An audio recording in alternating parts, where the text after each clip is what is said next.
Hello, welcome back to the Stay Fitness channel. If you're new to this channel, my name is Daniela. I'm a fitness, nutritional life coach specializing in obesity and diabetes management.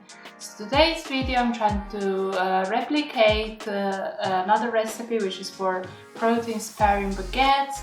I saw it on Indigo's page.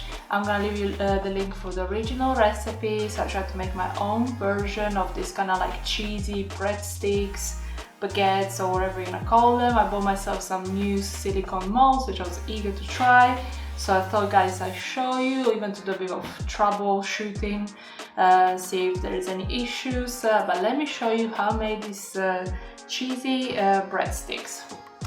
So I started off with half a carton of egg whites, or equivalent of 7 egg whites.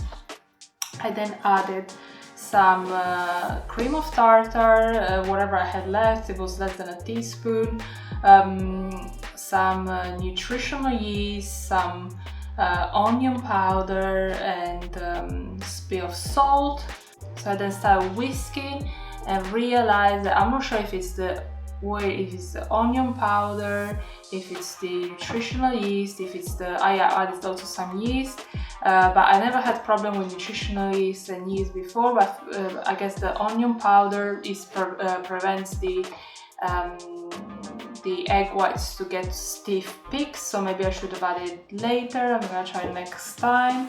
But yeah, my egg whites did not whip as per usual, so I anyway added a quarter and a half, like a quarter of a cup and a half a quarter, so I guess it makes it 3/4 of half cup, if my math is correct, of egg white protein powder, and a quarter of a teaspoon of xanthan gum, and then whisk all that up, and then place into this baguette silicone molds, and topped it up with some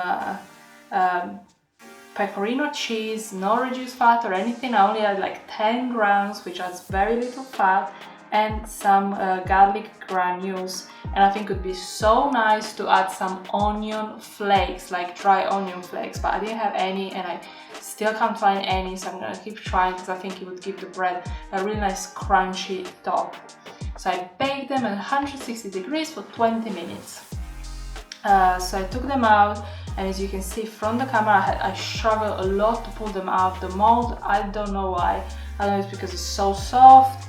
I have no idea. Let me know in the comments below if you know what I've done or should have done differently. But it took me quite a while to pull them out. But yeah, they came out eventually. But yeah, let's give them a taste. So I'm gonna get a knife. I can just cut the butt.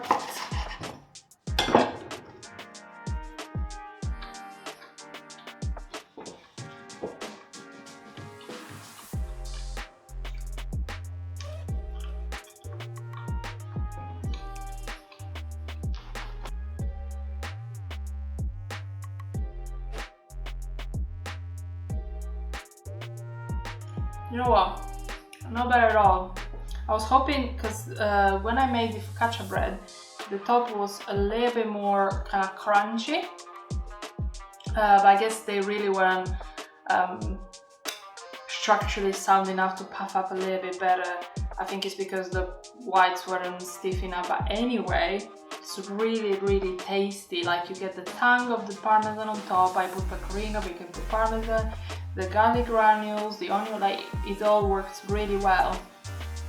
And I think the best thing for this will be like later or tomorrow when I eat them, I'm going to lightly toast it in a non-stick pan, but on low heat. I think if you try and rush to get the really like nice caramelized bottom or like caramelized toast like kind of effect, it ruins it. You cannot dry it out, so you have to toast it low and slow for like 5 minutes, and then it gets so nice. Like, you get that like thin crust, but the center is still nice and soft.